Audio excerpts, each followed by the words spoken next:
Black Clover Chapter 207.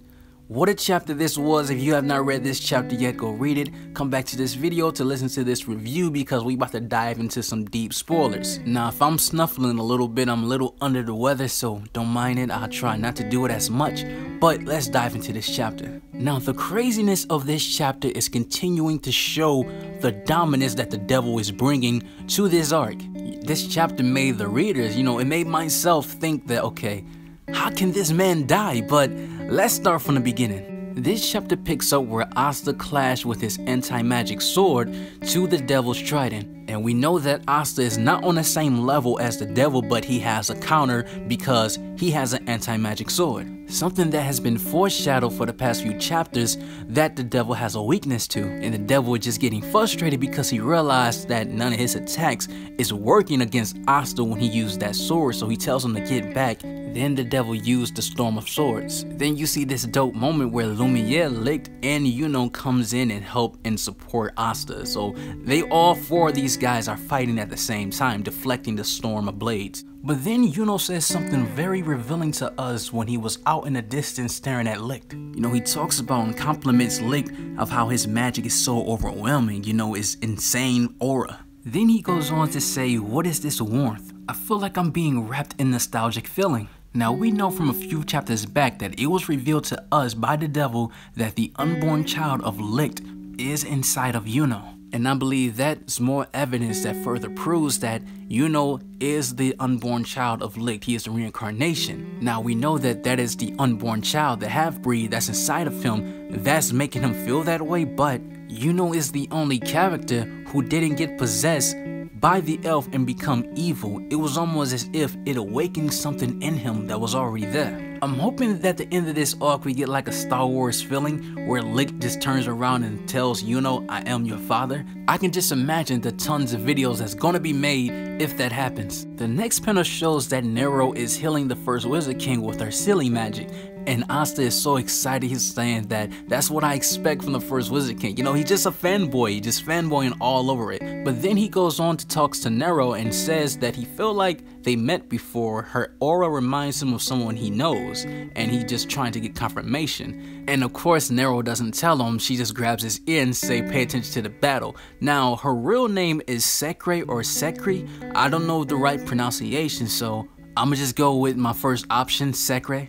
Just for the sake of the video because I need to look up some pronunciations for it. Now the devil starts to make everyone feel down at this point because he talks about how he's fighting people that don't even have the 4-leaf grimoire, and we know that the 4-leaf grimoire is the most powerful grimoire that a magic user can have, and it's very rare. So the devil is just talking about how these guys are useless, they are not worthy to be fighting him if they don't have the 4-leaf grimoire. And we see this flashback of the first Wizard King talks about how everybody brags and compliments him having a 4-leaf grimoire, but he feels as though it's just a regular grimoire. He don't think that he's more special than anyone because everyone has unique magic. And he goes on and talks about the magic tools. That is why he's going to use the magic tools so everyone can be equal, because that shows the humbleness of the first Wizard King. He was the most powerful mage, but he wanted everyone to be just like him. So there was no classes, no commoners, no peasants, no royalties. No one should feel as though they are low class because their magic is not like someone else's. And Sekre talks about how the devil just uses people. He treat people like toys and look down on them, using everyone.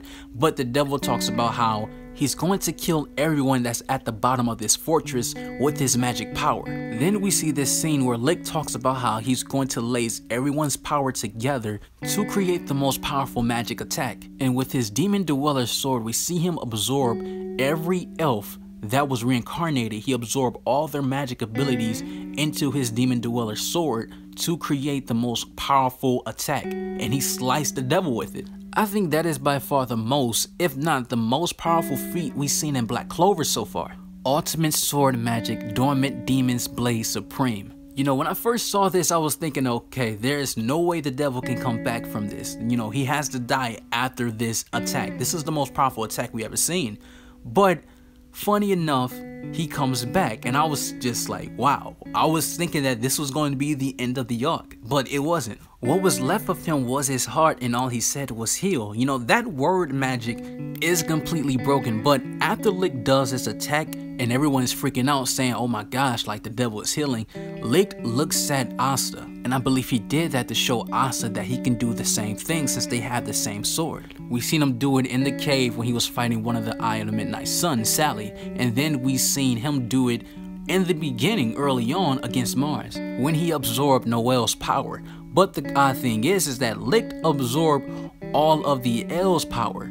That means that Asta has the potential to unlock the ability to absorb all of the humans' magic power and to use it into one blow. That's a video topic that I have to do after this, because after that happens, we see the last panel of Asta thinking that he can do the same technique, because he realizes that the Demon Dweller sword that Licht carries has a true power that he has not tapped into, and he thinks to himself that can he use that same ability, the same technique that Licht used, and he's going to try it. He talks about how he doesn't have magic, but he has a different power, and that's how the panel ends. That's how this chapter ends. Asta is about to get a power boost, and we see a text at the bottom. It says, time to unleash your potential. So I can only imagine what the full potential, or I don't think it's going to be the full potential, but the new power up that Asta is going to get. I'm curious what you guys think. I think I already got an idea how this is going to end. Asta is going to absorb all the power of every human that's there